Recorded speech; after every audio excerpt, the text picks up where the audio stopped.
amazing person in this world. As we learn to live the rest of our journey without him by our side, we have to always remember him being with us in spirit. With that being said, I just want to read a small poem that reflects just that. It's titled, When I Go. When I go, don't learn to live without me. Just learn to live with my love in a different way. And if you ever need to see me, just close your eyes.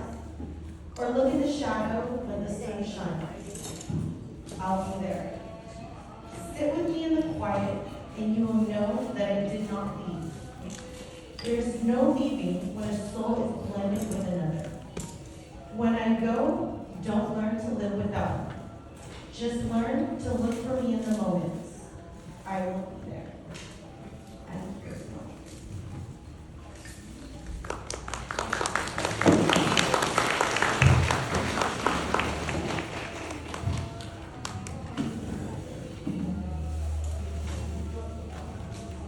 Check, 1, 1, 2. Can you all hear me? I'm not shy like my sister, as you all know. So when they ask me to do the eulogy, it's definitely a challenge, but I do seem to talk at length at times, so bear with me. To all the family, friends, and amazing people gathered here today, the overwhelming love and respect proves that my father was an amazing human being. On April 14, 2024, at 8:23 a.m., my dad passed away. Time seemed to stand still. Despite the ongoing conflicts in the Middle East, the relentless threats of cybersecurity globally, and various crises unfolding around the world, it felt as though time itself had stopped. Most people knew my father as the owner of Lucky Star and Crystal Palace. Within the Vietnamese community, people refer to my parents as Lucky Star, Mr. and Mrs. Lucky Star. My dad immigrated to the United States in July of 1979, fluent in several languages including Mandarin, Cantonese, French, Vietnamese, Korean, and broken English. With a savvy business mind, he wanted to make a better life for his family. With the support of his sister, Elaine, who had already settled in San Diego, our entire family was sponsored to come to America. It might be too late to contact social services now, but back in those days, both my parents worked 2 to 3 jobs each to save enough to start their first business. Sandy and I often found ourselves home alone, learning English from watching Happy Days. Now, just a curiosity, how many people remember Fonzie from Happy Days? Yeah. There you go. I used one of Fonzie's catchphrases with Benita a couple times, thumbs up and all. And believe it or not, it charmed her right into marrying me. Hey! Who could have seen that coming? Eventually, Amelie and my father opened Hong Kong restaurant on 4th Avenue in Hillcrest, Golden Star on 6th Avenue, and Hong Kong 2 in Claremont Mesa. In 1979, at the age of 36, with only $3 in his pocket, Dad had a dream. With a spouse and 2 young children to support, he saw no other option but to succeed. As the saying goes, when life gives you lemon, what do? You make lemonade. Dad was exceptionally good at seeing the impossible as merely a challenge and always focused on the positives. While most kids look up to superheroes from comic books or movies, my superhero was my father. He was my mentor, my sensei, my advisor, and most importantly, my biggest promoter. He even kickstarted my music hobby and landed me gigs singing at Majestic and Green Beach in Orange County during my college years. Eventually, I went on a Europe tour, performing with some of my favorite musicians from Paris by Night. Dad taught me many invaluable lessons over the years, and today, I'm excited to share 4 of them with you at no cost. Why 4 lessons and not 3 or 5? Well, Dad was born on the 4th. He passed away on 4/14/24. Now, in Chinese, 4 means death. 14 means death for sure. And 24 means death peacefully. So death was coming for him. There was no way out. But he got to go peacefully. Anyway, if you're interested in learning more, be sure to follow me on Instagram to sign up for my classes. This brings me to lesson number 1. Life's not fair. So what? So back when I was in elementary school, not all that long ago, I came home one day upset how I studied so hard yet scored lower than a classmate who seemed to breeze through it. Without a word, Dad raised his right hand and slowly glided his palm toward my face, like a camera on a crane zooming in on a close-up shot in the movie. Go take it easy. That's the puppy. Son, tell me what you see, he asked in Vietnamese. At that age, I was known for my boundless curiosity, always exploring and questioning everything around me. I couldn't take the eyes off the lines on his palm. They looked like paths on mysterious maps, each with possible meaning to exciting adventure and secret treasures. My mind was as sharp as an AI, powered by the latest NVIDIA chip, and so I said, "Hey, Papa, you better be so TLC this Now, I said that in Cantonese. Now, Dad, why do you only have 4 fingers? I asked in Cantonese, and now the question might confuse some, but those who are familiar with my dad would understand. Dad had only 9 fingers. He couldn't count to 10 on his finger like most people could, no matter how hard he tried. There was a well-known folktale that speculated on what might have happened in the story of the man with 9 fingers. Rumors have it that he lost his finger in a bar fight, gifted his pinky to the mafia as a parting gesture, or snagged it during a bank heist that didn't quite pan out. For the sake of time, let's table this conversation for another day. Các con tay của bố có cùng chiều dài không?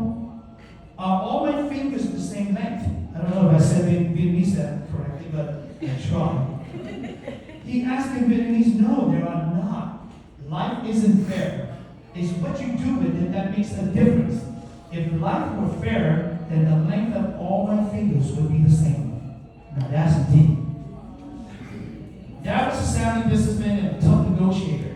When I left Terry Corporation in 2005 to help manage the family business affairs, I truly began to appreciate his negotiating skills.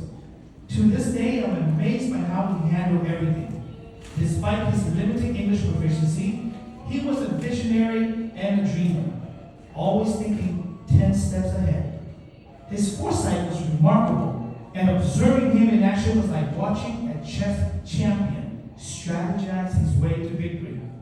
So after retiring, Dad discovered a new haven at Corona Casino. Drawn not by the passion for gambling, but by his interest in statistics and probability. His love for background was about analyzing the game's slight house edges of 1.1% and his open-ended strategies. Corona became the beloved gathering place for our family and friends. This brings me to lesson number 2. Invest in minds, not money.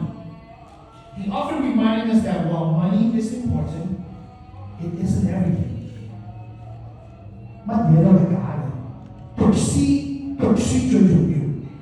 Don't worry about anything. Education is paramount, he said in Cantonese. People can take away your riches, but your knowledge stay with you forever. He believed that with education and persistence, any barrier could be overcome and wealth would naturally follow. From a young age, Dad's life was so exciting it could easily be turned into a Netflix movie. Among his many ventures, he started as a distributor, buying goods in bulk by shipping containers and reselling them in smaller quantities to retailers, businesses, and sometimes directly to consumers, known as B2B and D2C today. He was street smart. He knew exactly when to push for a better deal, when to walk away, and how to build alliances that advance his business interests.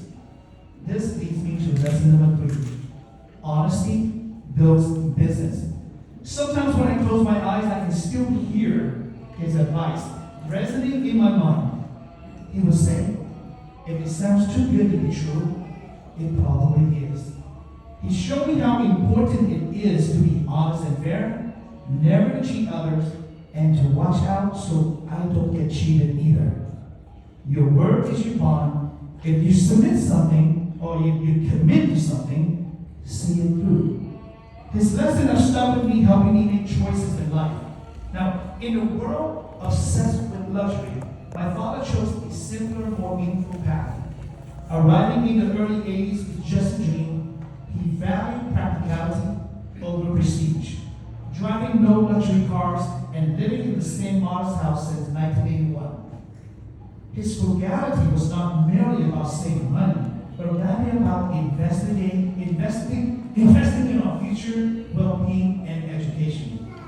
He taught us to value hard work, respect, and love more than material wealth. This brings me to lesson number 4, our final lesson for today. Less ego, more impact. Reflecting on his teaching brings back memory from summer of 1987. Our dad's family car had just broken down. Instead of opting for a new model, Dad purchased an old Chrysler from a local auto auction. Despite owning a successful business in Hillcrest, he drove a beat-up car, which drew some teasing. But he saw it differently.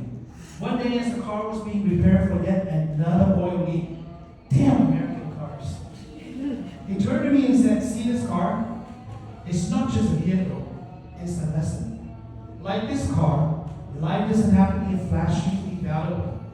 This old car did more than just transfer us from point A to point B. It enabled us to divert funds that might have gone toward a car payment into a savings account for bigger aspiration. 2 years later, he and Amelie opened his 3rd restaurant, Golden Star on 6th Avenue. But he got rid of that piece of crap and bought a new Toyota.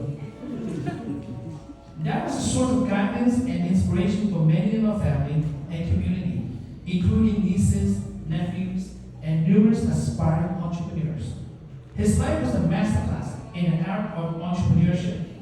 His rise from a newcomer with just $3 in his pocket in 1979 to a respected business owner of Lucky Star in 1999, a venue of 15,000 square feet with 800 seating capacity, 3 kitchens, and 2 dance floors.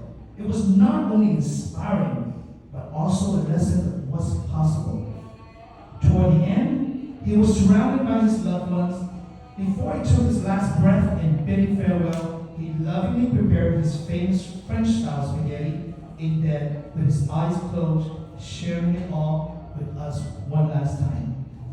I'd like to extend a special thank you to my niece, Debbie McIntosh, who is an RN in Orange County, Judy Chan, my sister, who is a PA in Las Vegas, Judy's fiance, Dantel Penka, or possibly future Dantel Chan,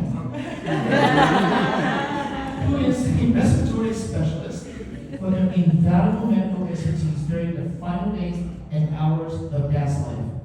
I also want to thank my aunts, Kowan, Gomeling, along with my cousin Jeanette from Colorado, for being here to support my mom during this tough time. So many of you offer your support in various ways. Thank you so much. I hope that I haven't left anyone out.